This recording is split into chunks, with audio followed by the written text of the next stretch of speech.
Good morning, good afternoon, and possibly good evening. My name is Tariq Khan. I'm president of Open New York. I want to thank all Open community and volunteers who have made this multi-city Open Annual Forum possible. My special thanks to Asif Zedi, president of Open Toronto. Him and his team has really worked diligently and they're joining us live today. I also want to thank Junaid Qureshi, who's president of Open Silicon Valley, and this is his brainchild putting this conference together. So we have multiple cities joining us and probably people all over the world. I also want to thank Deaf Reach, who has underwritten this event, and they're our partners. Later on today, you'll be able to hear from Richard Gary, who's the founder of Deaf Reach, and he moved to Pakistan over 30 years ago, helping deaf children. I also want to thank my own school, NYU, New York University, and we are joined by our graduate students at NYU. NYU has been a big support throughout this program and all the events that we do at event. I would request to play a short video from Barry Agorin, who is the academic director of integrated marketing at NYU. Hello, everyone, and welcome. My name is Barry Agorin, and I'm the Interim Academic Director and Clinical Associate Professor for the Integrated Marketing and Communications Department in the Division of Programs in Business at NYU School of Professional Studies. I am so excited to welcome you all to this event, which is part of the Leadership in Changing Times series that is led by one of our highly esteemed faculty members, Professor Tariq Khan. And we are so incredibly honored to welcome two speakers today, Shahid Malik, the former president of PSEG, and Sal Khan, founder and CEO of Khan Academy, who was voted Time Magazine's 100 Most Influential People. Before I hand it over to Professor Khan, a quick introduction on our department for those of you that are joining from outside of NYU. Who are we? Well, we are a diverse and global community of students, scholars, professionals, and educators. And we strongly believe that brands and professionals in marketing and PR have a key role to play in driving business growth. And we hold the responsibility in positively influencing societies and economies in a sustainable and equitable way. Our practice of marketing and PR is both human-centered and data-driven, and we are incredibly proud of that. We are a large group. We are the largest in the country that is specifically focused on graduate degrees, specifically for marketing and PR, with around 1,200 students in the program across the cohorts and more than 200 faculty members that are practitioners and leaders in the industry. With that said, without further ado, I'm going to hand it over to Professor Khan. Thank you again for joining us today. Thank you, Barry, and thank you, NYU. I want to, at this time, welcome our first speaker, Shahid Malik. Shahid is an accomplished business leader who has spent many years at corporate senior executive positions in Europe and US. He took an early retirement, which makes many of us envious at this age, but he's not done. He is serving many boards, and he's also starting an entrepreneurial journey. Prior to his retirement, he was the president of PSEG, Energy Resource and Trade Company. PSEG is a publicly traded company with over $12 billion in revenue.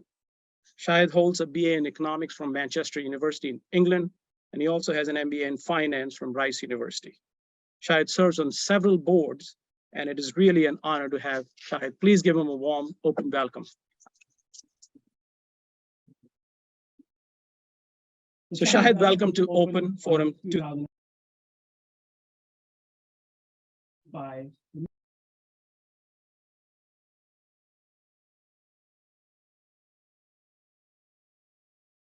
In Manchester University a few years ago, doing undergraduate, to where you are today.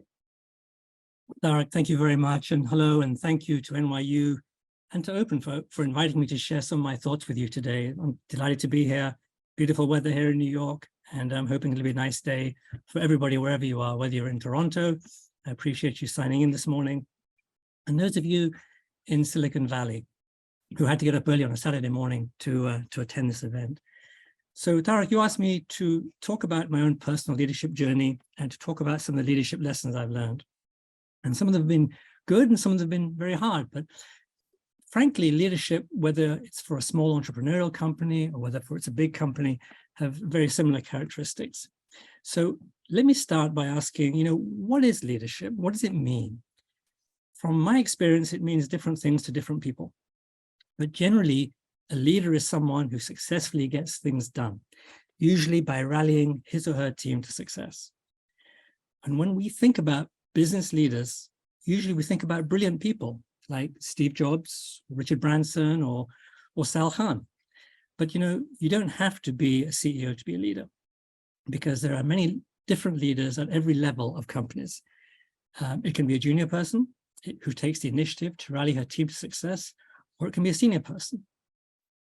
Now, leaders know that they can't do everything on their own, and they know that leadership is not just about their own success, but really it's about getting the organization to move forward in one direction to be successful. And leaders know that the key to a successful organization is having those empowered leaders at all the levels in your organization, including those that have no direct reports.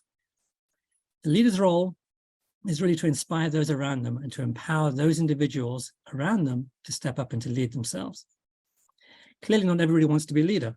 The important thing is, though, that anybody can be a leader. You can be the captain of the cricket team. And by the way, tomorrow morning, 3 o'clock Eastern time, Pakistan is going to beat England at cricket. So please watch that World Cup final. Not everybody wants to be a CEO, though, or a captain of a cricket team, but everybody can be. And some of the traits that entrepreneurs have, that business leaders who run big organizations have, are very similar, because the common qualities are things like being trustworthy, being self-aware, having empathy, being decisive, of course, inspiring others, and getting things done. Of course, not all leaders have those qualities. Some leaders just don't care about that soft stuff. Think about the current leader of Twitter. People like them just want to command and control. And I don't know whether Elon Musk is going to fail. I mean, he's done a fantastic job at Tesla. He's got a big challenge now, both at Twitter and SpaceX, but we'll see. Clearly a brilliant guy, but clearly someone who doesn't believe in traditional leadership. He believes in command and control. And those that fail, though, to anticipate what's around the corner. Take Mikhail Gorbachev, for example, the last president of the Soviet Union. People won't follow folks like him when they mess up, because people follow winners, not losers. And in politics and in life, leadership is earned, not given. And as I said, people follow winners, not losers. And during my career journey, I've learned that there are 3 really important steps you can take to win, while demonstrating success as well. Demonstrating that leadership to others really comes about because you are successful doing things. And 3 things that I've done that I've had some experience in, unfortunately, have been pretty good in some cases, not so good in others. Number 1, I would recommend you take on a difficult project or build your company and start to put together a strategy and then demonstrate a successful outcome. That will show success as a leader. The second thing I found is that you have to show persistence and you have to show resilience. And the third thing I found is that you really need to get input and advice and counsel from other people for these big decisions. Try those 3 things because they worked for me. I'll give you an example. When I was little, I wanted to be an astronaut. I loved looking at the stars, and I had a little telescope that I would take outside in the dark. I would sit on the garage roof and I'd watch the night sky, and I'd get lost in the beauty of space. Sadly, I couldn't figure out how to make a career out of space. In Britain, where I grew up, Britain didn't have a space program. Britain did find oil, though, in the North Sea. They found plenty of oil. And I was curious. I wanted to learn more about this black gold. And I came across a terrific book called The 7 Sisters by Dan Jurgen. It's a factual history of the oil and gas business. And if you've never read it and are interested, I thoroughly recommend that you take a look at it.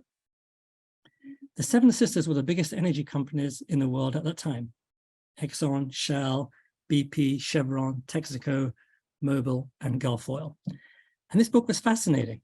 I learned that the oil business is huge. It's global. It's full of intrigue. It's politically dynamite, as you know. It's essential to the world's economies, and it's awash with money. Frankly, all those things excited me, and I knew I wanted to be a part of it. In fact, I wanted to work for Shell, and I managed to get into a 2-week program with them in London when I was 16. It was great. fancy offices, smart people, multi-billion-dollar projects. But the job offer that I got from Shell, unfortunately, after I graduated, was supposed to be in Aberdeen, Scotland. And having just spent 3 years studying at the University of Manchester in England, in the rainy northwest of England, I really didn't want to go to another cold, wet climate in Aberdeen. But fortunately, I had hedged my bets, and I'd also applied to BP, and they also offered me a job. It was in London, and frankly, it paid even better than Shell. During my 10 years there, BP gave me a lot. I learned about business, I learned about leadership, they gave me opportunities, and I traveled the world with them, finally ending up here in America. And I repaid them by working hard and helping their businesses be successful. I also buy their gasoline whenever I can to help them stay afloat. After all, every customer counts, and they only made $8 billion profit last quarter. Now, BP also gave me my wife, Rahila. Not literally. I know what you're thinking, that BP fixed up an arranged marriage between me and the only Pakistani girl on their payroll. That's not the case, not at all. In fact, I'm proud to say I managed to marry her all on my own. But as I reflect back on this period of time, meeting Rahila, who's actually sitting over there, and she's going to kill me afterwards, meeting Rahila forced me to demonstrate some of the key qualities of leadership. Well, how did marrying Rahila demonstrate leadership? Well, as I said earlier, there are 3 things that demonstrate leadership. Number 1, take on a difficult project and be successful. Number 2, be persistent. And number 3, get advice and counsel from others as you contemplate making some of these important decisions. And those 3 leadership tasks were essential to me as I was thinking about how to befriend Rahila. Actually, I first noticed her when her photo and bio appeared in BP's annual report, a model of diversity in a very white company. More importantly, she was Pakistani, she looked about my age, and she was quite attractive. So I decided I would network with her. Networking, by the way, is a very important leadership trait. So I called her up on some pretext, I can't remember exactly what, but something about, hey, I need some help understanding what crude oils you produce so I can run them properly at my refineries. So eventually I persuaded her to meet me over lunch in the company's cafeteria. And that was a good start, but I had a lot more work to do from a strategic and an execution standpoint to make this project a success. So in leadership terms then, I had taken on a difficult project, befriending an unknown person, and I had to figure out a long-term strategy and whether there was an end game here. Getting married actually was not my objective at the time, as I was still young. But, as former GE chairman Jack Welch used to say, you always have to be looking around the corner, thinking about your long-term vision and your strategy for getting there. So lesson number 1, find a project, outline a strategy, and then get to work on the tactics quickly. Lesson 2, be persistent and resilient. Now, on this second point, I could tell that she wasn't interested at first. She was all about her career and she had friends. And sadly for me, she was also hoping to move to Canada in a new role. I just wasn't someone that she wanted to be distracted by at the time. Eventually, though, after many lunches at BP's cafeteria and our first date, when I took her to see, do you remember a terrible musical in London's theatre district? She finally decided that she could get to tolerate me, or even maybe like me. I don't know, but I guess that happened in the end. But I think what happened was that my persistence wore her down. And as I said earlier, one of the things I've learned in leadership is that you have to be persistent. It's an essential leadership characteristic. Anyway, clearly she liked me enough that night to borrow my brand new company car to drive herself home. And I had to catch the subway back home to my apartment. So during this project, I also learned about another important leadership trait. Don't sweat the small stuff. If she wants to borrow your new car to drive home, then let her borrow your new car. Lesson number 3, getting advice and counsel from people you trust is very important as you progress through your career and when you have to make big decisions. About a year later, as the situation was starting to get a bit serious, I arranged for dinner at a restaurant in London with Rahila and her brother and me and my sister. The 4 of us were meeting to get to know each other in a normal Desi tradition and maybe to see if Rahila and I were a good match for each other. Now, I valued my sister's opinion, who, by the way, thought Rahila was amazing, And Rahila valued her brother's opinion, who, by the way, didn't think that I was amazing. Anyway, despite that, I had to continue to work on him. You see, persistence again, you see. And eventually he concluded that maybe, possibly, I would just about be good enough for his younger sister. Now, that affirmation from the both of them and the advice of others was very important in confirming that we were both making the right decision about this lifelong project that we're about to embark on. In business, when you have to make decisions that affect people's lives, you want to make sure you get the big decisions right. Those big decisions are hard. Don't worry about whether your brand new company car will show up the next day with a few scratches or a few dents. Just worry about the big stuff. Sadly, when you're the leader, it gets very lonely. It's very lonely at the top, whether you're an entrepreneur of a small company or running a big company. Your people will usually only tell you stuff that they think you want to hear. So you never really get straight answers. But if you ask your partner or the people that you trust, they will tell you truthfully, directly, and sometimes painfully. I've had lots of those painful moments as well. But one of the biggest lessons I've learned in leadership over the last 30 years of my career and during my life as well, and you should probably take them into account as well, is that other people's opinion is important. The counsel, the wisdom they've gained from others, the networking, the persistence, the resilience that you get from taking on new projects, all that is super important. So, as I said at the outset, my life and business career have not been anything particularly special. I've been fairly successful in business terms, but, I didn't invent penicillin and I wasn't the first person on the moon. But I am happy that my early learnings about leadership in business and my subsequent relative success were helped by taking on that very difficult project when I picked up BP's annual report. So hopefully that gives you some sense as to some of the things that I've had to go through over my business leadership career.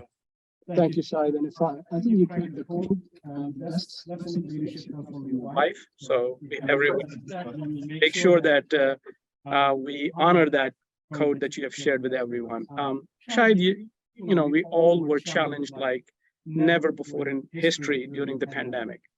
Every leader, every entrepreneur went through major challenges. And you worked for PSEG at that time, a giant company with 12,000 plus employees, $12 billion in revenue.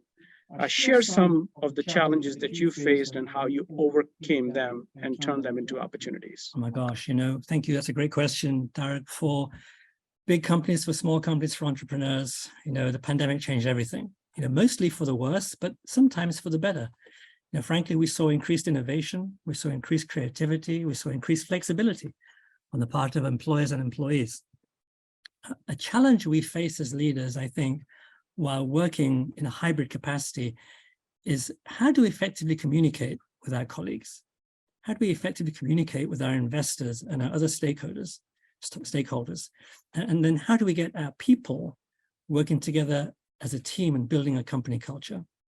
If you are running a 20-person company in Toronto and you know everyone's name and you've been with them for several years, it's much easier than if you run a 20,000-person company and you have people all over the country or all over the world. So communication has been and will continue to be, frankly, the biggest challenge. And I've learned over the last couple of years, and I think many of us feel the same about this, that many office workers are not willing or not willingly agree anyway to come to the office on a 5-day physical basis as they used to. And frankly, I would also say it's no longer necessary because the communication tools that we have now mean that we do not need to be physically together every day. We all need to be adults. And I think that leaders should focus on the results and not the process of getting those results. So if your people think that they can get the job done as well or better by working remotely or coming to the office 2 or 3 days a week, then focus on the results and let them do what they need to do. But it's hard. For example, I have young daughters, and one of my daughters recently started work during the pandemic. And for long-standing employees who know how to talk to folks in their company when there's a problem, they can turn to their network in the company and turn to them for help. But for new and younger people like my daughter, who recently joined a company, not having those relationships is hard. So I've encouraged her, and I've encouraged others as well, to show your face, be present, volunteer for projects so that you get known. because it's very hard if you're not physically there to get those relationships and to get that help. And when I think about, what might be a solution to the future is, let's ask these young people who've recently joined companies, let's ask them what they need, what they think they need to be successful in your company. And then overlay that with your own experience of what's needed from your experience as a business leader. Then you have to devise a work from home and a work from office strategy that frankly meets your company's needs. And there are other things as well that have been really challenging. How do we ensure that physical presence in the office is not the key determinant for deciding whether somebody should get promoted? It really should be results. There are things that we can do to get people into the office. Free lunch is always a good one. Mandatory office days, for example. But this is the defining challenge of our time. And there are some really cool technology things happening. I would encourage those of you in Toronto and here in New York and in Silicon Valley to think about how you can leverage the technology to allow people to really communicate better. I have a Meta Oculus Quest. It's that headphone that that headset that you put on your head. And I use it to play, to do exercise, use fitness apps. And I understand that Accenture has recently taken on 150,000 of these to try and help their people collaborate in this metaverse, in the 3D environment that Facebook is trying to create. My own personal opinion is that I think that technology has some ways to go, but that's a great example of how people can be remote and work very interactively with folks once that technology is ready for prime time. So hopefully some of the things that I've said will resonate with you, and hopefully you'll be able to execute some of them and show some success. Certainly our people who are young and who haven't been in companies very long need your help to make them be successful. Thank you, Shahid. I think that was very insightful of yours. Your subject matter expertise lies in the energy sector. You came from the energy sector, and the world is going through major crisis when it comes to the energy. We would love to hear from you, some of the insights that, what's your view and what are you seeing in the next few years and how do we overcome this in the changing environment? Thank you, Tariq. That's a multi-pronged question. And this is obviously very topical right now. I mean, two of our biggest world crises today are in fact related to energy. First, the economic crisis has been caused partly by high oil and gas prices. And second, the climate crisis has been directly caused by our use of fossil fuels like oil and gas to heat our homes and to run our cars. Now, although it looks bad today, I do think there is some hope on both of these two counts. First on the economic front, high energy prices disproportionately impact poorer people and poorer countries. It makes sense, fuel costs are a high proportion of your monthly income. Then when prices go up, it hurts. And clearly the war in Ukraine has been a complete social and economic disaster for Ukraine. But it's also been an economic disaster for countless millions of other people around the world. High energy prices caused by the war add to the injustice of climate change for poorer countries like Pakistan, Bangladesh, Sri Lanka, and frankly, many developing countries in the global south. High prices are causing economic misery. There's absolutely no question about that. You can see it. And those three countries that I just mentioned, they're all staring bankruptcy in the face right now. And they're hoping desperately to be bailed out by the IMF. And you saw what happened in Sri Lanka recently when literally the president and the vice president had to escape from the country in order to prevent being caught by people that were mad about not having enough energy at reasonable prices. So energy prices impact the environment, they impact people's economic circumstances, and they impact people's livelihoods and security. So rich countries, as we've seen during this period of time, though, have been sucking up this oil and gas at these high prices because, frankly, they can afford to. Poorer countries can't afford to, and they haven't been able to get what they need. And sadly, in the short term, I don't think, Tariq, there's any real relief on the horizon, although a warm winter would help. And it's 73 degrees here in New York today. So ironically, climate change might turn out to be a good thing in the Northern Hemisphere this winter. In the long term, though, the best cure for high prices, in my opinion, is high prices. Think about that. When prices go up, people use less.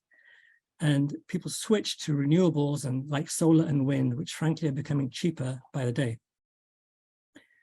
So turning away from economic issues now to the climate issues. So this is very timely because we have the COP conference going on right now in Egypt. On the climate front, we've seen extreme changes in weather patterns across the world this year due to this warming climate. Record heat in India. My goodness, it reached 50 degrees centigrade for nearly a month in India this year. It's 120 Fahrenheit. Huge wildfires and then flooding in Australia. Sydney is like Southern California. It never rains in Sydney. Sydney had 170 days of rain this year out of nearly 300 so far through October 30th. So can you imagine? I have a cousin that lives in Sydney and she tells me how depressing it is. She used to get nice sunny days and now she gets gray, dreary days. And frankly, it's not helping her, not helping other residents of that city too. And you've seen terrible wildfires. You've seen wildfires in California, in Washington State, and even up in British Columbia. Close to home for us, we saw devastating floods in Pakistan that affected a third of the country, ruined 7,000 square miles of farmland, and according to the World Bank, has caused nearly $30 billion in damages. $30 billion for a relatively poor country, and that's not counting the 1,700 lives that were lost. So that takes us to the issue of climate justice. And from a climate justice standpoint, 80% of the world's carbon emissions to date have been caused by the world's 20 largest economies. The US alone, here in the US, we've been responsible for 20% of the world's carbon emissions to date. So should developed countries like the US and the EU be made to pay to repair the damage when countries like Pakistan are overwhelmed with catastrophic floods? And this whole issue of climate justice has frankly become an increasingly contentious discussion, as it should be. Loss and damage in climate finance are being talked about at the COP summit this week. And it's been debated, frankly, for quite a few years. And rich countries, starting back in 2005, promised to pay $100 billion a year to the developing South in order to give reparations and help overcome some of this climate injustice. To date, only about $5 billion has been paid. So it's very clear, and we can see it around us, that the warming planet means that we have to move away as quickly as possible from oil and gas and coal and wood and shift to solar, wind, and even nuclear electricity. And I know people don't like nuclear electricity. I used to run nuclear power plants. Nuclear power is the largest source of carbon-free electricity in the world, and it is relatively cheap. And if you can manage the radioactive elements successfully, as most countries and companies can do, it's really a fantastic product, and certainly is carbon-free. In 2007, 15 years ago, climate scientists realized that we needed to get these carbon emissions, CO2, down to zero in order to prevent temperatures rising by more than 1.5 degrees centigrade. 1.5 degrees centigrade is the maximum increase that we think we can get to before we get climate catastrophe. And let me use a very interesting analogy I saw last week from Professor Miles Allen of Oxford University. I have two lumps of coal here. Hopefully you can see them. Imagine this first lump of coal. This lump of coal represents 500 billion tons of carbon emissions, or carbon dioxide. If you burn this coal, and if you dump the CO2 into the atmosphere, it warms the planet by 1 degree centigrade. That lump of coal took 250 years to burn. That's 250 years to burn from the start of the Industrial Revolution to 2007. And that raised temperatures by 1 degree centigrade. It's 2022 now, 15 years later, and the world is now on its second lump of coal, which, when it's fully burned, will also add 1 degree centigrade of global warming. The problem is, this coal will not be burnt in 250 years. This coal is already 1/3 burnt in the last 15 years. Think about that. So the problem of that being burnt quickly, and what we've seen over the last few years, the planet is warmer now and has been at 8 record heat levels for the last 8 years. The problem is that we are already 1.3 degrees now into our 1.5 degree cap. Scientists said 1.5 degrees max, we're at 1.3 degrees. And you can see that as we burn these fossil fuels, the damage being done around the world as we experience more and more extreme weather. So we have to stop using fossil fuels from causing this global warming. And there are technologies around today. I'm not saying stop using fossil fuels. I'm saying let's use them more wisely. Let's capture the CO2 from the atmosphere, from the environment, and re-inject it back safely underground, which will reduce the global warming trend. The technology is there. It costs money, but it doesn't cost that much money. For example, the price of electricity in California today roughly is 25 cents a kilowatt. The cost of extracting that CO2 from the air is around 5 cents a kilowatt, so around a fifth of the total price of electricity. I think we can probably afford that as a planet in order to safeguard our future, but that discussion isn't being held. So I'm looking to you folks in Silicon Valley and you folks in Toronto saying, you entrepreneurs, help us figure out how to use and leverage that technology to reduce global warming. Antonio Gutierrez said at the COP summit this week, we're on a we're on a highway to climate hell with our foot on the accelerator, urging countries to change very quickly. And change is coming, don't get me wrong. A lot of very smart people, a lot of very good people, a lot of very good companies are causing this change to happen. And governments as well are moving forward with making renewables more effective and cheaper.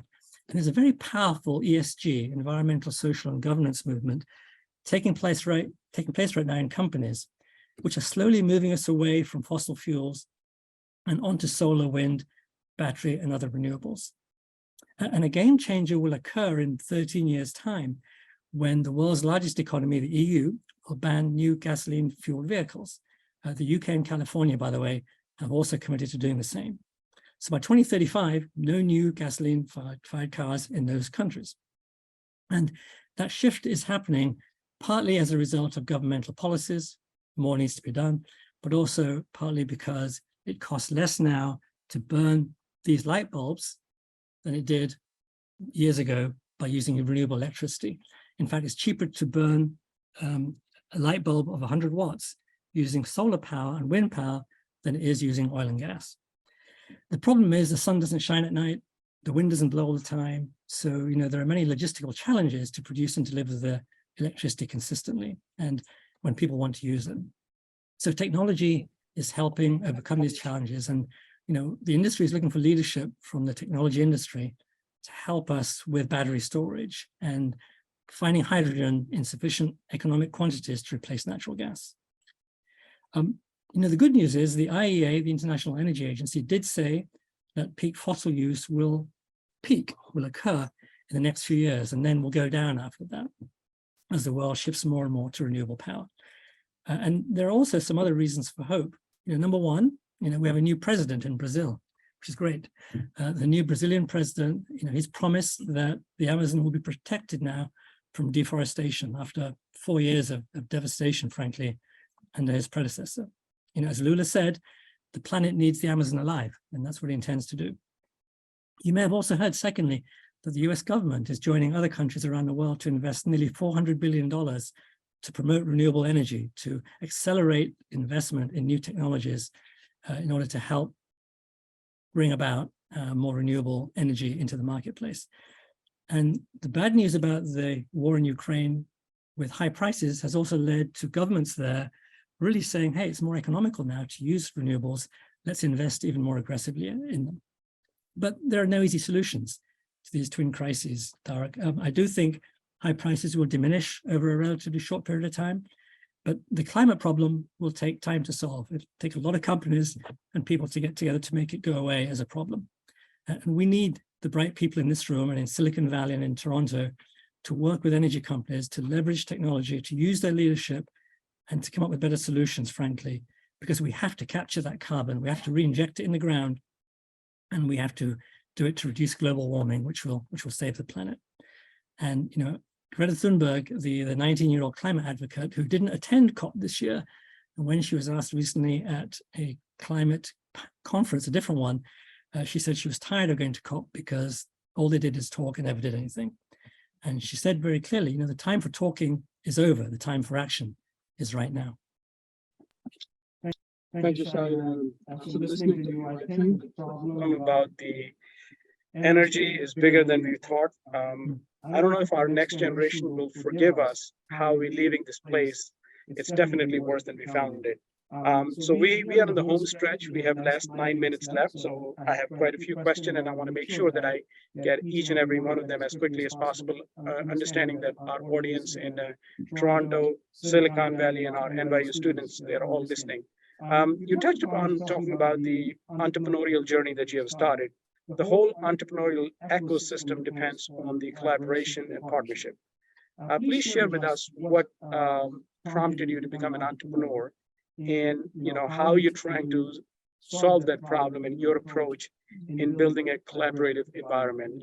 People sitting in the audience, not only here in New York, but also in Toronto and Silicon Valley, what role the entrepreneurs can play and how they can collaborate together. Yeah, thank you. So entrepreneurship is very different than leading a big company for a corporation, as I think you know. And most of my experience was on the latter, not the former. And I've been stepping into this over the last couple of years. Frankly, over the last 6 months, I've been working with a firm in a medical environment to help them start up a medical practice system, electronic medical practice system. There are lots of medical practice systems around. In fact, we were talking earlier on to one of the gentlemen who runs the Summit Health organization from a CIO perspective, and he was telling me about how he does stuff.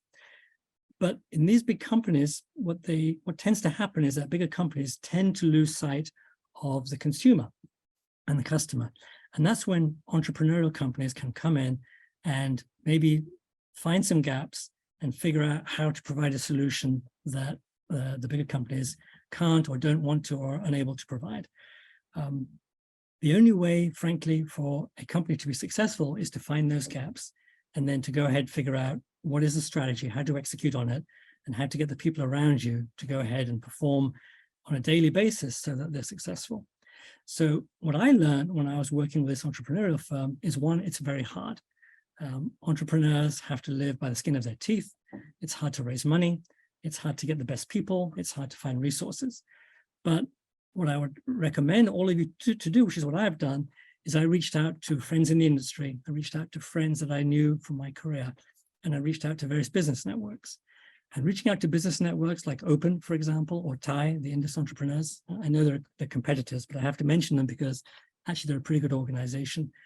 They will help you. They will help you figure out, whether your tactics and your strategy make sense, whether they agree in the market path that you're taking. And most importantly of all, they can help you figure out, is there opportunity to raise money? Can they help you raise money, whether it's angel or VC, or going, frankly, to the debt markets and then the public markets? Another area that I got involved recently was in online education. Online education, particularly over the last 2 years, has been this huge success in terms of volume of content now delivered online. And Sal Khan will talk a lot about this, I'm sure. And what he has built is really the model for many companies. But this online education company I worked with for the last 9 months, and I'm continue to give advice on, has really been focused on helping the poorer people in Bangladesh, India, Pakistan, and Sri Lanka, helping them learn new skills, so that they can freelance.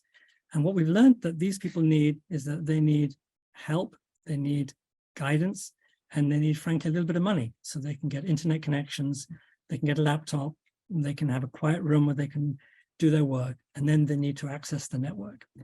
And this is where entrepreneurs like you come in. You can help them. You can help them with that technology, you can help them with your advice, and you can help them reach out to those networks so that they can have access to those jobs and enable them to do freelancing. Probably the hardest thing about being an entrepreneur is that it's very lonely. Clearly there are tons of people out there that you can reach out to and have them help you. And some people are great at helping, and some people won't want to know until you really have a very good trajectory already. So on those occasions, as I mentioned earlier, one of the main leadership lessons that I've learned in the past is to be persistent. Find out who are most likely to help you, and then go after them, make sure that they help you and that they understand, frankly, what you mean to them what they would mean to you in order for your business to be successful. Okay, we are in the last 5 minutes, so I would shoot some questions, probably a minute or so answer. Okay. Let's talk about our next generation, Yeah. the millennials and the Gen Zs, and there are young professionals both here in the audience and definitely on the NYU students, and even in Toronto and Silicon Valley. The incoming generation, especially the Gen Z, has started working during pandemic. For them, the concept of office is a screen. They do not believe that there is a place actually outside home you go to work. And they are showing a lot of resistance. So many professionals and entrepreneurs are really challenged with bringing them to a place we call work. And the rules of engagements have changed. So what's your advice both to entrepreneurs and to young professionals? How do we really come to a happy medium? Yeah, that's a great question. And it's a hard question. You know, the advice I give to young people like my daughter is not to expect the company to hand you a development plan. You need to take responsibility for developing yourself. Number one, you have to do that, whether you work for a small company or a big company. And business leaders and entrepreneurs need to be able to look at those people though and give them help. So our role as entrepreneurs and as business leaders is to give these people help. Number two, I'd recommend young people to keep learning. There are always things you can learn to improve yourself and to get opportunities. Your work should be fulfilling. I'm speaking on behalf of NYU, so I have to be careful what I say. But when you send your kids to college, they say, we want you to follow your passion. We want you to be happy and enjoy your life.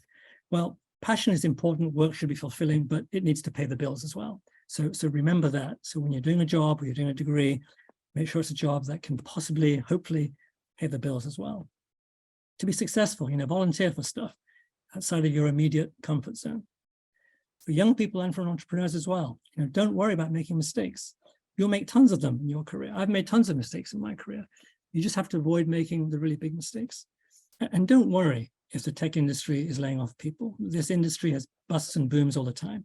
Entrepreneurs come and entrepreneurs go. The best entrepreneurs, though, keep coming back.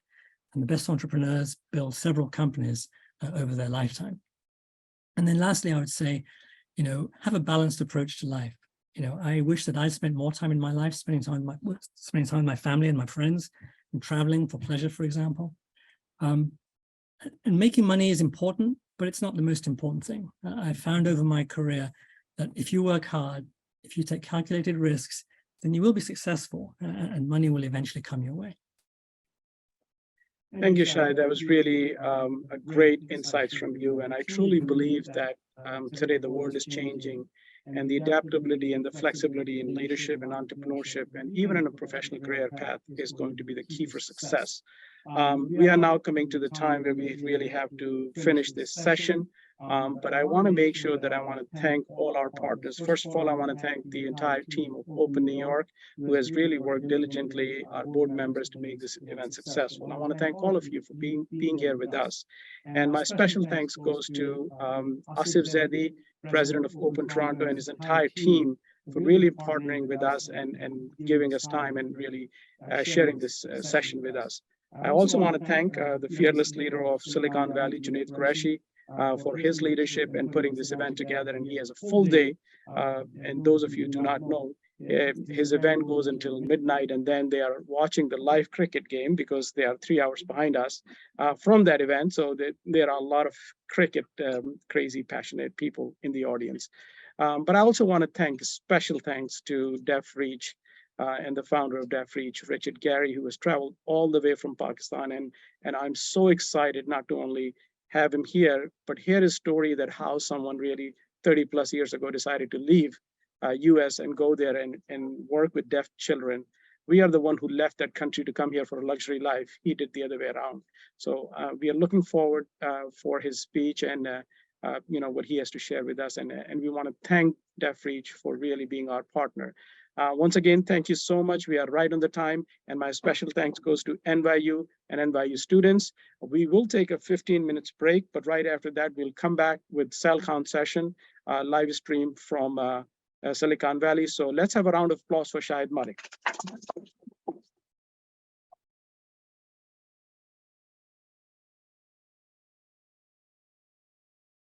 All right, so any one of you who's interested in human psychology, let me tell you an interesting fact about that. Our brain is an interesting machine, right?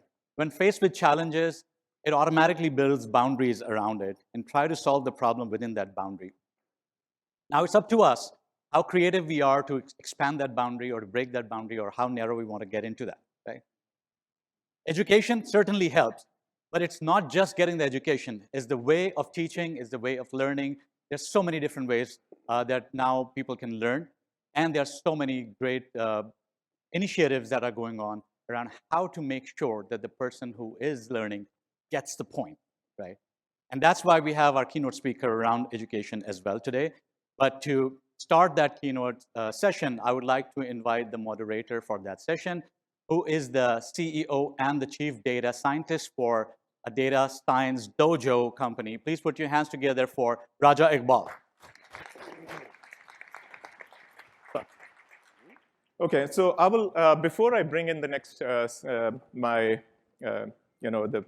guest, I would like to start with maybe sort of an anecdote, right? So I also teach for a living, but the way I teach is it's more face-to-face, in person, right? So I've trained 7,000 or 8,000 people, machine learning and AI in a face-to-face setting, right? So I've been doing this for quite some time.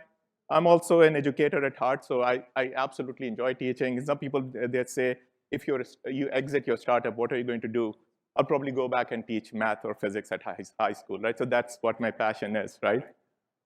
So when I teach, when you're teaching AI and machine learning, so it is almost inevitable, right? So you are going to bump into calculus, linear algebra, and all of that. And then, so everyone wants to actually learn AI and machine learning. They want to build models. But when it comes to the underlying math part of it, hey, I mean, this is not fun, right? And then you realize, I've found like out of this 7,000 or 8,000 people that I've taught, I've found very few who had the foundations right. The foundations are broken. I mean, I can tell you, I mean, it's a big enough sample. These are smart people working for big companies, like, I mean, talking about Microsoft and Amazon and Facebooks of the world. These people are good. They are good at what they do. But when it comes to the foundation, it is broken. So they asked me to introduce my next speaker. I said, how do I introduce my speaker? Because, I mean, everyone knows him, right? So what do I mean, should I just go through that list of he has done this, this, and this? So how many of you, let's actually see, how many of you have used or heard of Khan Academy, right? So like, I would be surprised if you have not heard of it, right? So I was telling my wife, and she's a high school math teacher, and she was excited, right? I mean, so you're going in because she uses Khan Academy with her students. And then my daughter, high school student, and I told her, I mean, she's also, she was excited, right? So I will not introduce Sal Khan. All of you know him, right? So there's no point introducing Sal Khan. So please, a huge, huge round of applause for Sal Khan. Sal, please. So I think you have gone through this like maybe millions of times already, right? So how did all of this start? I mean, if you don't mind. Just oh, no, and yeah, I just don't, some of y'all know the story of how this happened, so I'll give the medium version of it. But yeah, you rewind, originally my career started in tech, then the dot-com bubble bursts. I take refuge in business school. After business school, I find myself, I was working at a small hedge fund in Boston at the time. And in 2004, I got married, and I had my family from Louisiana, which you apparently now live pretty close to where my mom lives now. They were visiting me up in the Northeast, and it just came out of conversation. My 12-year-old cousin Nadia was having trouble in math. I offered to tutor her when she goes back remotely, however we could pull it off.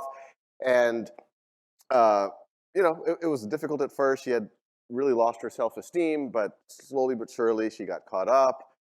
She was being placed into a slower math track in 7th grade because of that. And I called up her school. I said, I really think Nadia Rahman should be able to retake this placement exam. They said, who are you? I said, I'm her cousin. And they surprisingly let her retake that test. And then I was hooked. I started teaching her younger brothers, Arman and Ali. So those were kind of the first 3 students of Khan Academy.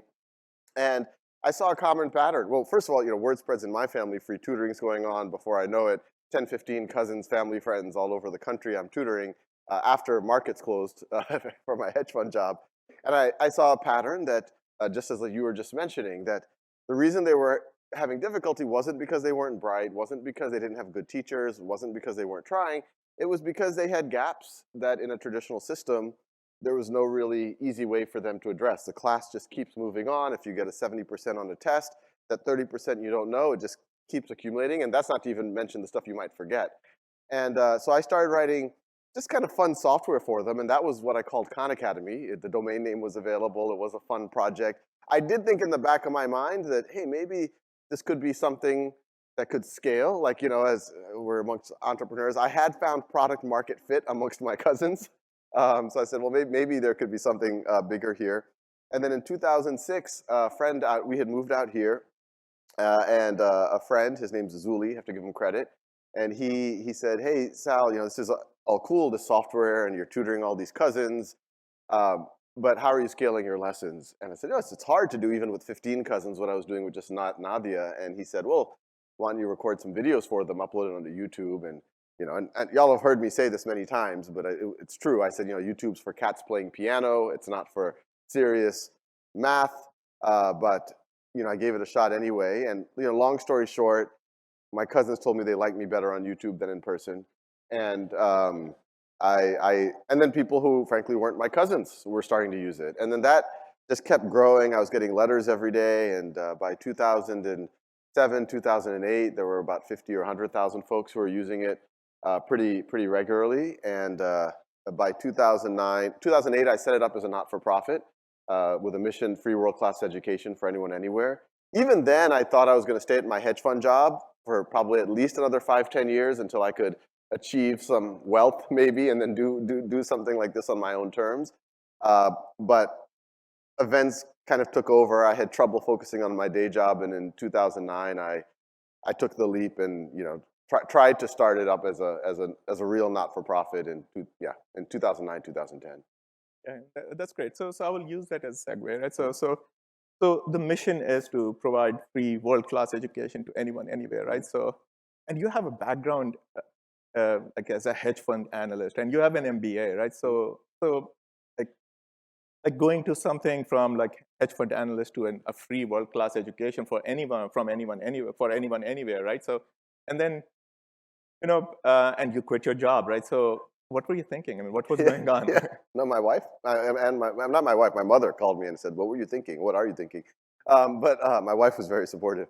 I guess there was a couple of things here. In 2007, I did get, we're living out here in Silicon Valley. I know many of y'all, and some folks come out of the woodwork saying, hey, it looks like you're hitting some traction. Can we, we'll invest. And you could quit your day job and you can turn this as a for-profit. And clearly I have nothing against for-profit. I worked in perhaps the most, the hedge fund job is pretty much only for-profit. And then, sitting in the middle of Silicon Valley. So I entertained it. But I think, there was something interesting about in those meetings when you start saying, okay, well, how are you going to monetize this? How are you going to, and you immediately go to some type of a paywall, some type of a freemium offering, or some type of advertising. And in this space, in education, just the mental model of there's, I was getting letters from like people all over the world, people who are deployed in the military, poor kids in Africa, it was wild stuff. And I was just thinking, well, if we put a paywall, 90% of those people are not going to be able to access it. And so, to some degree, I was a little bit, I had the for-profit hat from my hedge fund day job, but I also am a big fan of science fiction. And I've always been, the hedge fund day job, it was just like, okay, what's quarterly earnings going to be? And so you're very short-term focused. But my science fiction hat said, I was always inspired by, I don't know how many read Isaac Asimov's Foundation series. In Foundation series, it's 30,000 years in the future. Humanity has colonized the galaxy. And there's a academic, his name is Harry Seldon. And he's able to, it's like kind of statistics and psychology and economics combined. And he's able to predict large-scale historical movements. And he's able to see that the galactic empire, even though it looks stable, is about to decline. And it's going to be a 10,000-year dark ages. So it's 10,000 years of war and famine and lost knowledge. and he decides to do something about it. So he sets up a foundation that has all of the galaxy's knowledge and sets it up at the periphery of the galaxy to shorten the dark ages. And when I first read that in 7th grade, I remember thinking like, wow, how epic is that to think on that time scale, to kind of think well beyond anything that you might be up to. And also a big aha for me in 7th grade when I read that was, society isn't built on the structures of the military. It's built on what's going on in people's minds. So, that's Harry Seldon's like, no, if we just preserve the knowledge, then the galaxy will be preserved, whatever happens to the infrastructure and whatever else. So that was always in the back of my mind. And so, a thought experiment I had when I was starting Khan Academy is like, okay, what does a home run look like in the for-profit, and what does a home run look like in the not-for-profit? And a home run in the for-profit, we all know the, Googles and Microsofts, whatever we can name it. That's great. I'm definitely not against money, so I wouldn't have minded that. And those organizations have real impact. I also don't want to discount that, real impact. But then, well, what's a home run in the not-for-profit? Well, what if this very nascent Khan Academy thing could be like a Smithsonian or an Oxford that could last for many, many generations and could serve, maybe billions of folks. And I'll say one last thing and I'll stop talking, which is, in real space, you have infrastructure, you have companies, and you have institutions. The institutions are the hospitals, the libraries, the museums. The internet, obviously you have the infrastructure, it's a virtual space, and there's companies, but where are the institutions? Where are the things that actually help hold up and keep the civic dialogue? And at that time when I was starting, Wikipedia had started, and I'm like, okay, that's kind of an institution. I was inspired by MIT OpenCourseWare at the time. A lot of universities were trying to monetize the internet, but MIT took a principled stance and say, no, we're going to spend our own money and actually just share this content.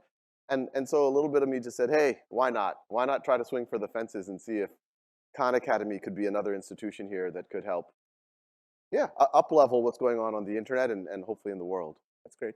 So, if I remember correctly, this was 2008, right? So when and this was about 4 years before Coursera was even founded, right? So, and when I looked up, right, so internet bandwidths at that time were like 10 to 100 times slower, right? So in many countries still, right? So, did you have anything in mind, right? So, I mean, is it even feasible, right? So, because the EdTech, the way we see it now, so you were using maybe a very earlier primitive version of, Wacom tablet? Sorry, I don't know what was tablet, yeah. So, and now, I mean, your tablets have improved because I'm in EdTech. I mean, I do virtual training, so I mean, I can see all the challenges, right? So, did you foresee anything, right? So, because you were ahead of time, right? So, I mean, because EdTech had not improved that much at that time. So, once again, it was just your passion that kept you going, or you thought that things will improve? I mean, so because you have a background in technology, you have, so. Yeah, I think there's two things. I think there's a what keeps you going, and then like what do you try to build for. I think the thing it's funny when I in the late '90s I had joined a startup. At the ripe age of 22, I was the CTO of a startup in San Francisco, and it went well. I mean, some of y'all might remember it was called MeVC back in 1999. And it was doing well, but then you could imagine when NASDAQ collapsed, we had grown to 40 people, and then it started to become like Survivor, right? Who's going to be laid off that week? And I remember thinking it was a super exciting experience on the way up, and it was one of the most horrible experiences I ever had on the way down. And I was lucky; I was able to go take refuge at business school, but there were people with families and careers who were getting laid off, and it was a tough economic environment. And I told myself back then that I just don't have the mentality to be an entrepreneur, that it's just too much emotional trauma to go through that type of a roller coaster. So I said, let me go to business school, figure out what other things. I found out I like finance. And it is one of these things that even though you tell yourself, you still keep getting drawn to the same things. I was like, oh, let me do something safe. I'll go work at a hedge fund. And then I ended up going work at a one-person hedge fund. I was the second employee. So I kept getting drawn to it, but I was like, but I'm not an entrepreneur.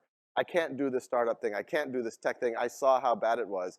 And so the way I protected this project that I was doing with my family, and I was writing software, from the outside it had some of the trappings of a startup, of an early stage startup. I said, this is a family project. Even if I'm able to impact my family directly, that makes it worth it. And if it helps other people, that's great.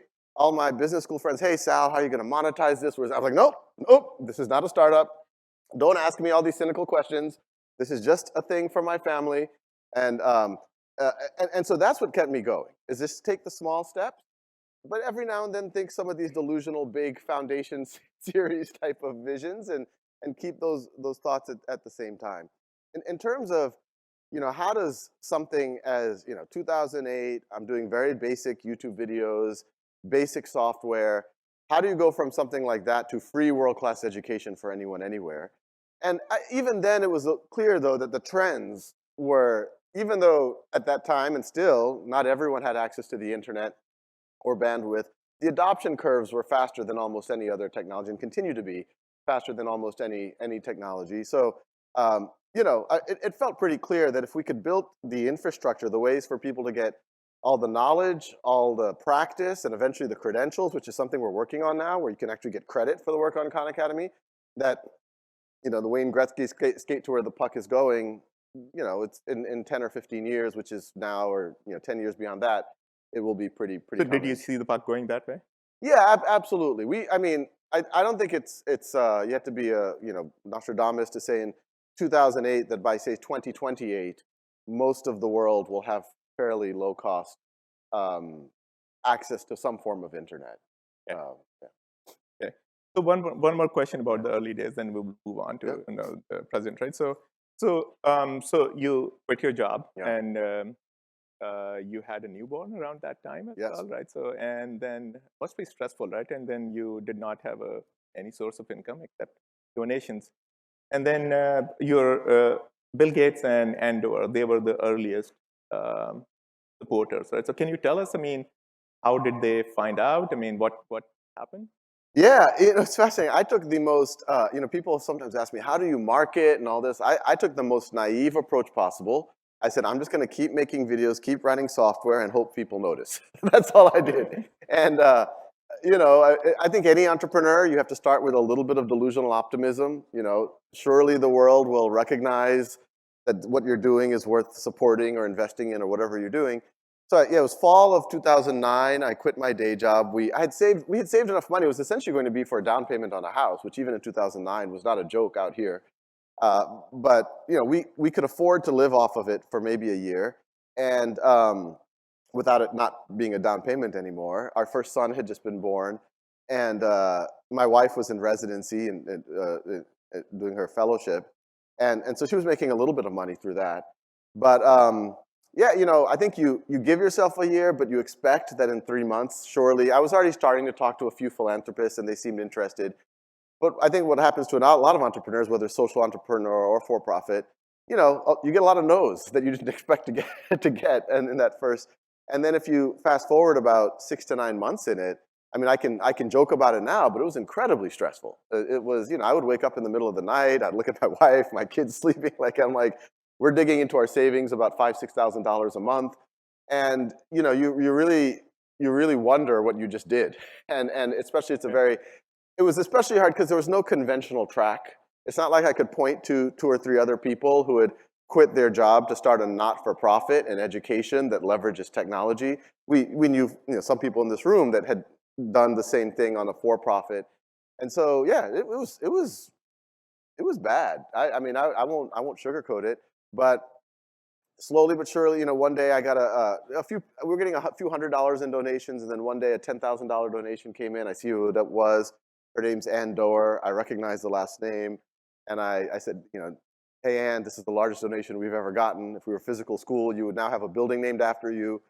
And Ann said, hey, I've been using your stuff with my kids, myself. I had all these videos about the financial crisis, so a lot of adults were using it as well. And we ended up having lunch at a Indian buffet restaurant in downtown Palo Alto, and she said, what's your goal? And I said, free world-class education. I showed her the software. I showed her how the usage was growing. I used to walk around with a notebook of all the testimonials, people who were just saying how it helped them. And Ann said, so how are you supporting yourself? And I said, in the most proud way possible, I'm not. And she kind of processed that. I go home, and she famously sent me a text message. you really need to be supporting yourself. I've just wired you $100,000. And so that was good day, a little bit. And then honestly, it just got crazier and crazier from then. A month later, I'm running a summer camp, because I never viewed virtual as a replacement for physical. I always viewed virtual as something that could, well, one, it could be a safety net if you have nothing else, but also it could liberate what happens in the physical. If you have something like Khan Academy, do you have to give lectures anymore? Do the kids have to be quiet? No, they should interact. They should do games, simulations. They should tutor each other. So I was doing that at summer camp. I was actually at a trading floor of a bunch of 7th graders, trading securities on a simulation, and I started getting text messages from Ann, which I now took very seriously. And they said, Ann said, I'm at the Aspen Ideas Festival. I'm in the main pavilion. Bill Gates on stage, last 5 minutes talking about Khan Academy. So I didn't know what to make of this. I immediately kick a 7th grader off of a computer, and I start looking for this thing, and I found it, and it was, it was just like this, Walter Isaacson interviewing Bill Gates, and open question just says, hey, Bill, so what are you excited about these days? Completely open question. And y'all could look it up. After this, go look. I mean, I still get a couple of goosebumps when I think about me in that moment, seeing that video. But Bill just starts going, oh, yeah, there's this website, Khan Academy. There's this one guy. He used to be a hedge fund analyst, and his wife let him. I mean, he knew the story. Like, he had read, like, the about page on Khan Academy. And he was just saying how he uses it himself. He uses it for his kids. And, I was like, what's going on here? And I remember going back to my wife, Umema, that night, and I said, I showed her the video, and I'm like, so what do I do? Do I call him? What's the protocol? How do I get his number? And they call. 2 weeks later, I'm about to record a video, and my cell phone rings. I see it's a Seattle number. I answer it. Hello? Hi, this is Larry Cohen. I'm Bill Gates' chief of staff. You might have heard that Bill's a fan. Like, yeah, I heard that. And if you're free in the next couple of weeks, we'd love to fly you up to Seattle and learn how we might be able to help support and collaborate with you. And I was looking at my calendar for the month and completely blank. And I said, yeah, maybe next Wednesday, I have to cut my nails, do some laundry, but I can meet with Bill. But we had that meeting, and it was, it was very much like the meeting with Ann. And actually, at almost the exact same time, folks from Google had reached out. Some of y'all might remember this 10 to the 100th project when they had their 10-year anniversary in 2007. They said they were going to fund 5 projects with a total of $10 million that had the potential to change the world. And they had a change in leadership in the marketing, so it was taking time. But then finally in 2009, 2010, they said, oh, yeah, we made this promise. And the community told Google that one of those 5 projects should be in education. And they were looking for what is the project that they could give $2 million to that could be that. And then it just turned out that a lot of people at Google were already using Khan Academy. And so they reached out to me and they said, hey, tell me about your organization. I'm like, I'm just a guy in a closet about 3 miles up the road. But by fall of 2010, Gates Foundation and Google both contributed about $2 million each, which allowed us to become a real organization.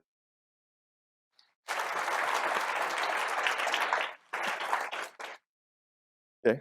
So let me start with a confession about math, right? So I was good at math, but more in an academic sense, right? So I mean, I scored well.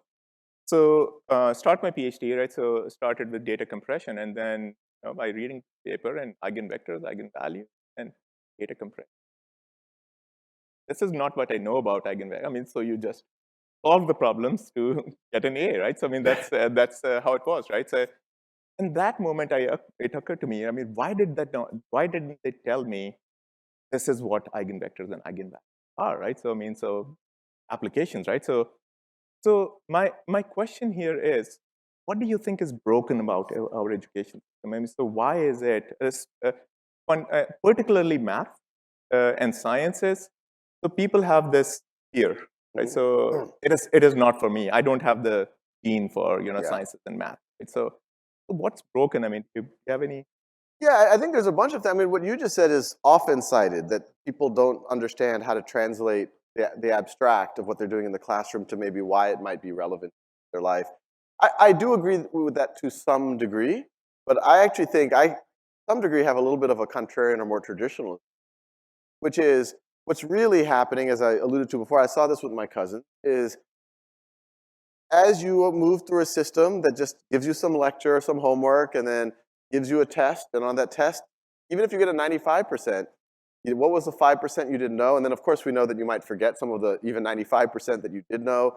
Those gaps accumulate, and at some point, and this, I think this room, we were the lucky ones that our gaps were so small that for the most part, algebra, we were fine with. Calculus, we were fine with.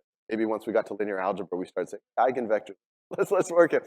But that got us far enough. But we also know many, many people in our own families, many of our friends, many of our kids' friends, that those gaps, if you really see why all of a sudden they're struggling in algebra or trigonometry, if you really sit and tutor them for an hour, you will realize it's because they're not fluent in their arithmetic. Or there's just a little in the trigonometry, they're not fluent enough in their algebra. And it just becomes frustrating. And then the reason why they start shutting down is honestly to protect their own self-esteem.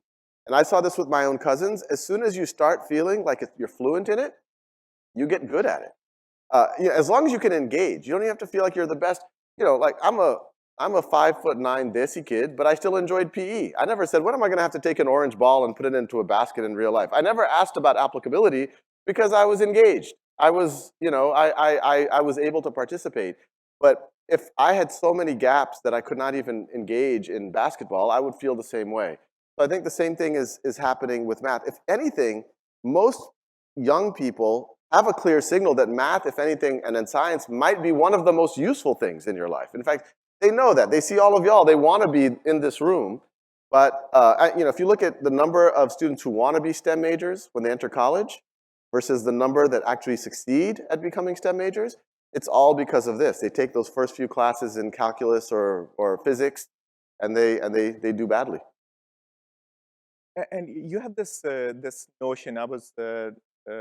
You have talked about this quite a bit, and then you have your book, One World Schoolhouse Education, and you talk about mastery, not test scores, right? Mm-hmm. So, can you talk a little bit about what do you mean? Yeah, it's interesting. A lot of times in the mastery learning is just the idea that you always have the opportunity, the incentive to get better at something. It's arguably the oldest way of learning. Alexander the Great, when he's being tutored by Aristotle, if Alexander the Great was a little bit weak in military strategy, would not have said, oh, you have a B-, let's move on to how to handle the bureaucracy of the empire. Say, no, let's make sure you understand military strategy. It's the way that if anyone here has taken a piano class, I met a young man there who's great at tennis. If your forehand isn't good, your coach wouldn't say, okay, you're B-, let's perfect your forehand. The only reason why we don't do that in traditional school is 200 years ago we made a compromise and a very utopian idea, free mass public education. And it was a good thing, but it had to be, you can't afford an Aristotle for everyone anymore. You had to batch students together, use some processes of the Industrial Revolution, move them together to set pace, apply some processes, and some people are going to get it and they can go and be all of us. Some people are going to be the mid-level, and some people aren't going to get it and they could be the unskilled labor. And that was kind of the process. But now, first of all, it's not acceptable. First of all, we know that wasn't equitable to begin with, but it's not acceptable in a world where we want more people to be in the knowledge economy. And the lucky thing is we now do have the tools where we don't have to make the compromise. Even if it's one teacher with 30 students, if they're able to use tools where every student can learn at their own time and pace, then you can start to approximate what a personal tutor would. And do you think there is, so I know, I mean, in the US, so we have, let's say, certain education system, and then is there any country that you think it is closer to mastery-based learning as a course? It's interesting because, yeah, people will look at Singapore and Finland, and first of all, I think those are completely unfair comparisons to the US. If you wanted to pick, Massachusetts actually has better scores than Finland. It's just if you compare, and Finland is smaller than the Bay Area in terms of population. It's half. So you're taking a small, homogeneous, wealthy country, and then you're comparing it to a large, diverse country like the US. Not a fair. And even China, they're comparing you to the subset of China that is actually they're actually testing. I actually say mastery learning is not making the American system more like the Finnish system or the Singaporean. It's actually making it more American. The reason why Silicon Valley is successful is because failure is not stigmatized. We all know, if you're in Pakistan, you're in India, you're in Bangladesh, you fail, people kind of look at you a little bit dirty, right? Like you're like, you might have trouble getting a wife, right? Like it's not, or a husband. but in Silicon Valley, it's, as long as you failed reasonably, like you weren't, you know, it's almost a badge of honor. And that really fundamentally is mastery learning, that like, hey, failure is not something where you should just hide your head and go into a corner. It's something like, oh, I should learn from that, and I should do better the next time. And so our school system should not be stigmatizing failure either. If you fail an algebra exam, it doesn't mean you're dumb. It means you should keep working on your algebra. This is a kind of the psychology of entrepreneurship. And if you do that, it will help actually people have a more entrepreneurial mindset about their lives generally. I've had so many delegations from Singapore, from Finland, from China visit. We have a school, Khan Lab School. They visit our office. They're like, you know, what's going on? We're kicking your butt on test scores, but no one's starting these startups in our country. What's going on? And I tell them, I was like, you know, despite the fact that our school system is pretty closed-minded and pretty much fixed mindset and stigmatizes failure, the culture of the US, and in particular the culture of Silicon Valley, does not stigmatize failure as much. And that's what allows everyone here to take risks. So before I go to the next question, so Q&A, yes, but I thought I had until 10, right? So like 45 minutes. So just to double check, right? Okay, sounds good. Okay, so one last question, and then just if you can talk very quickly about Khan Lab School, right? So I read about it that you don't assign letter grades, right? Mm-hmm. So like, what do tiger moms fret about, right? So I mean, that's all what they get upset about, right? So what do they have now, right? So and yes. What is the KPI for progress now, right? Yeah. So I think there's two things. I think actually we do believe in measurement. In fact, measurement, you need to measure anything in order to get better at it, as we all know. I think the difference, and it's actually, there's nothing wrong with letter grades. It's more of the notion that the letter grade should not be in stone. And it's an amazing change in psychology where, you know, we had a new teacher who was kind of the new computer science teacher, and there was a senior, and the senior had been evaluated as a freshman as approaching mastery, which isn't the highest level in our, you could kind of view it as a B. And the senior said, hey, I'm gonna go revisit it. I now know all of the stuff about algorithms.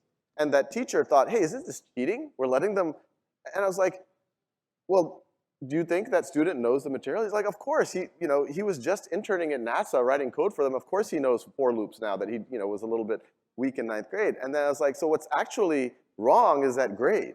That grade in the grade book that says he's a B or approaching mastery is false. You want it to be accurate. So let him show that he knows the material, have some type of task, and then up-level it. So nothing wrong. In fact, you have to evaluate and give, but it's always about being able to up-level it. In terms of the tiger parents, I mean, we all want the best for our kids and all of that. But I think the families that have taken a risk with us in the early days, and now we've had 2 or 3 graduating classes, going on to college and other things, is it's shown that when you do it this way, the students become more intrinsically motivated. They actually have more time and space because if they already know something, they don't have to sit and be bored. Everything that they're working on is actually relevant to them. They have more time to do projects. They're more collaborative because they don't feel like it's a zero-sum game. If you do better, I'm doing worse. And so these students are, one, I would say they're much less stressed than the same peers in some of the local schools here where we know it can be pressure cooker. They're learning the material more competently. And they're doing wonderful when they go to college, and they're succeeding there. Because actually in college, even though it has the trappings of a traditional system, at the end of the day, college expects you to learn all the material yourself. And these students are doing just fine in an independent setting like that. So I think the more people see that, they're feeling, oh, this is kind of working. Great. So I had a few more things, but I will let it, yes, let's go ahead with the audience. Anyone has any? Please.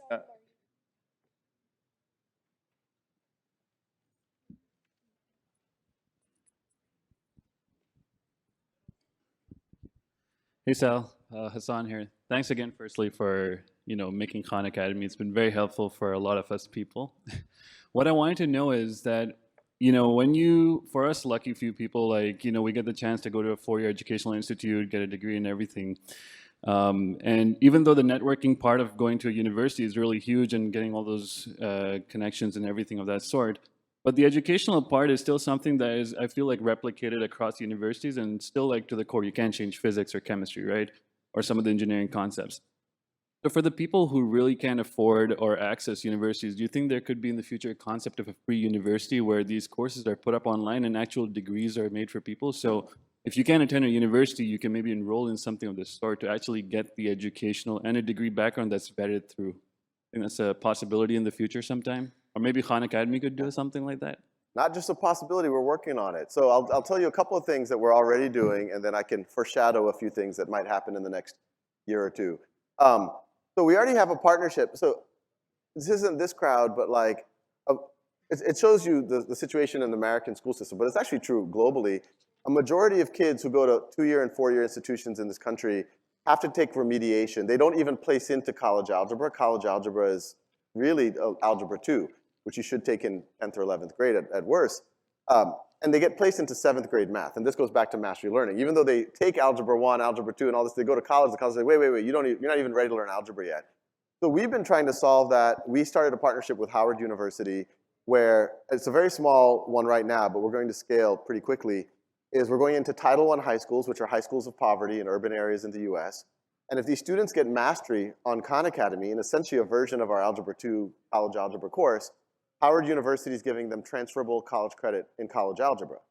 Now, that's cool, but then it obviously, well, if it works for college algebra, why can't it work for pre-calculus, calculus, trigonometry, biology, chemistry, physics, software? I mean, I can keep listing courses, and you can see where this is going. So this is our intention, and you'll see some announcements probably in the next 6 months that it'll become very viable to get at least your first 2 years of college for free through exactly what you described, potentially leveraging Khan Academy.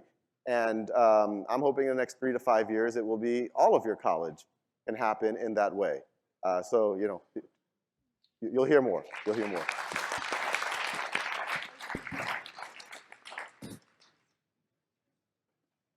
Yeah. Hi, this is Shahid Malik. So, Sal, when are we going to see Khan University coming up? Yeah, well, just, you know, the thing I cannot announce just yet, but it is, we are partnering with a competency-based university, and you could probably try to figure out who that is because there aren't that many universities that are competency-based. But I think between our reach, the competency base, and everything I just described, you will start to see beginnings of that in the next year. That's it. Is it me? Hi. Sorry. So, my name is Rakan, and you know, one of the small things that you was mentioned in the talk was regarding what connectivity itself. So, kind of wanted to, and that's happening something that's a problem that I'm personally working on to address. So, this is a part of a slightly bit two-bit question, where one is, how do you believe that connectivity present now is something that you believe is stable or like is like dependable to continuously ensure that education protocols can be delivered to the US, even globally? And this follow-up to that second part of the question is there anything in the pipeline for the Khan Academy to get education to still the 3.5 billion who are unconnected in the world? And the last part was for kids who are not connected? No, as in globally, there's like 3.5 billion who Yes. are unconnected. So like, is there anything in the Khan Academy roadmap to reach those parts of the world despite limited or no connectivity out there? Okay. Yeah, you know, there's a couple of things. As we talked about, like the curve is pretty fast. You know, if we even look at the US, when I was just starting, even in US schools, it was hit or miss on whether they had connectivity. Now, in places like the US, even fairly low-income schools in the US, this classroom environment has connectivity. The pandemic put the spotlight on what goes on at home. Even if you have one device, that's still not sufficient because there could be the parents are using it and there's 2 or 3 kids at home. I'm hopeful, and you know, we've seen things like broadband prices. You know, we have a team in India, and we've seen that go down pretty significantly. So I'm, and obviously things like Starlink give us hope as well to get into pretty much everywhere where the governments allow it. So I feel like if we, I think there's a lot of room for us to ride on that trend. With that, and we're not like a super high bandwidth use. You know, we talked about the technology. we still operate to a large degree on not even 2007 technology, on stuff that could have been around even in the late 90s in terms of streaming video, and our videos are actually not that high bandwidth. Some of that's pedagogical intention, but it also turns out that it's good for a reach point of view. Our team in South Asia has been saying, hey, are there ways that we could interact over WhatsApp and things like this that would be even lighter weight, and you don't even need a high-powered phone to do it. We're exploring it, and before I was at first skeptical about things like WhatsApp because of like, well, how can you take something rich like Khan Academy and do it over a text-based interface? But I've been fascinated. We're starting to experiment with a lot of these large language models now, and I actually think we're closer than I would have guessed 6 months ago with the ability to leverage large language models for people to have a conversation potentially with Khan Academy. So I don't know when that's going to happen, a year from now, 3 years from now, but I think that could also be another, that's the dream. Let's imagine 5 years from now, any student in the world could have a WhatsApp conversation with their tutor, which is essentially Khan Academy. It seemed like science fiction to me even a couple of years ago, but I'm starting to see things that make me think that that's actually likely, not just. So this is fascinating, right? So I can see that happen. Yes. So this absolutely. Thank you so much. I'm Dr. Shahid Kamar. वो उर्दू में कहते हैं कि जहाँ पे आपका काम ख़त्म होता है हमारा वहाँ पे स्टार्ट होता है. So I'm running a non-profit organization. इतना अच्छा नहीं है, लेकिन मेरा थोड़ा But you got the message. मैं बंगाली हूँ. Okay. So I'm running a non-profit. The purpose is to provide education to out-of-school children in developing countries. There are 300 million out-of-school children. They have two issues. One issue is the access. Access means that they do not have internet, they do not have electricity, and they do not have school. So that problem we resolve using technology in offline model. The other problem is content. So you solve the problem, content. The problem is the content is in English. So what we are trying to do, we are using open source content like Khan Academy and other academy. The problem we are dealing with, the people in Afghanistan, people in India, they do not know English. So we provide 5-year education in 1 year.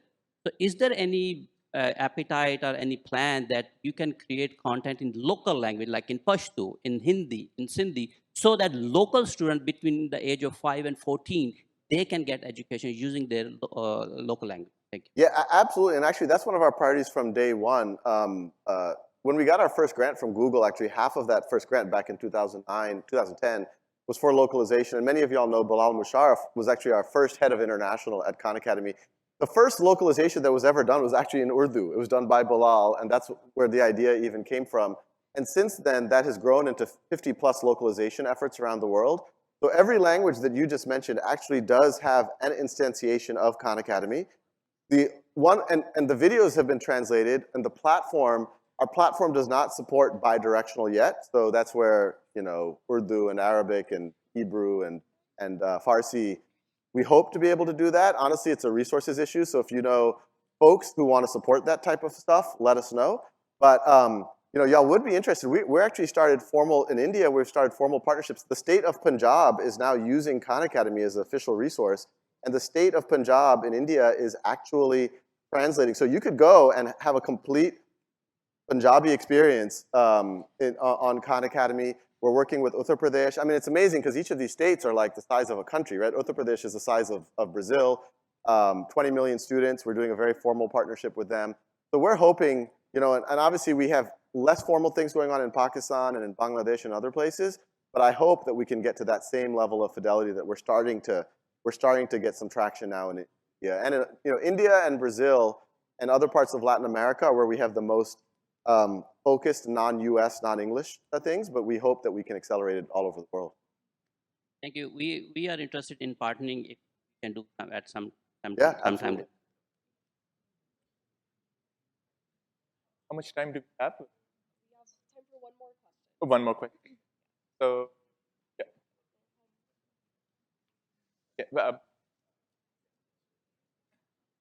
Hi.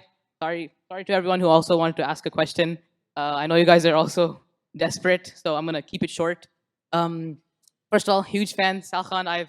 I mean, I use Khan Academy like every other week, and I also participated in the Breakthrough Junior Challenge. Oh yeah. So I'm very, very fond of your work, and I look up to your work, and I read all about you all the time.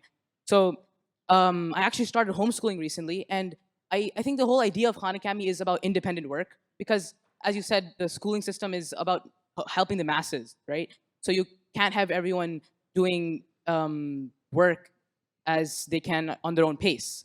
So how can people in general form a dedication and a consistency with work when they're doing independent schooling, so that they are on pace and they're at least, in fact, if they're able to advance instead of falling behind when they're doing independent schooling?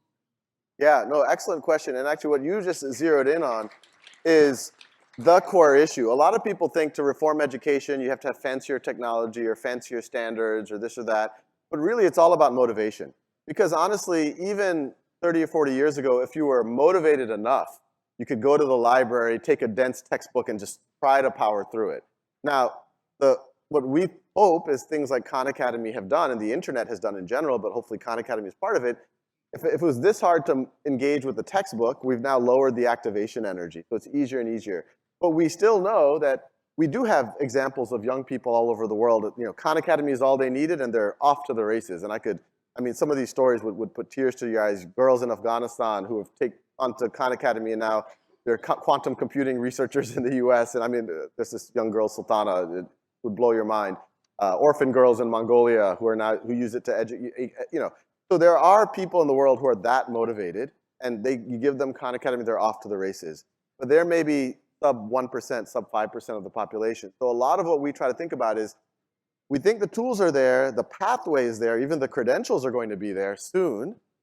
How do we motivate more and more people? That's why we work closely with classrooms, because at the end of the day, that classroom environment, that teacher environment, it is what's going to motivate the most students. But we also try to do models where the students can motivate each other. We have another not-for-profit called schoolhouse.world that you'd probably really enjoy, where it's free tutoring. Everyone here can participate as either to get tutoring or to be a volunteer. And we vet the tutors, and most people will tell you that it's better tutoring than you can pay for, but you're getting tutoring from potentially other high school students and things like that. And so we're thinking about what types of systems can we create that automatically drive more and more motivation, whether it's inside of the classroom, through the traditional system, through credentials, or through social things. And I'll say one last thing, which is, we also want to revisit different types of credentials. So on schoolhouse.world, this other sister nonprofit of Khan Academy we started, you have to certify your knowledge, and we have a mechanism for doing that, leveraging Khan Academy. And then you get a tutor reputation. And over the last 2-3 years, University of Chicago, MIT, Georgia Tech, Case Western have all said, they've all added it to their application, we'd like to see your schoolhouse.world profile. Now, why do they say that? Is because traditionally, you admit kids with a high SAT score, you got a 5 on calculus AP, that's okay. But if you could tutor calculus AP, if you're one of the top tutors in the country of physics, that's the student you want on your campus, because not only do they clearly know the material, but they can communicate, they have empathy, they're giving their time to other people. So I actually see things like that as the true credential of the future. If you're a great teacher, if you're a great tutor, that's who you want at your company, not just the person with the great test score. Absolutely. So Sal, we can continue going because 45 minutes was absolutely not enough, right? So, but I see your staff waiting for us, and we don't. I have no staff, so I don't know who's waiting. Yeah, but really, thank you so much, Sal. It was a distinct privilege for me. Thank you. Personally, right? So thank you so much. Yeah, thanks a bunch. Thank you. Yeah.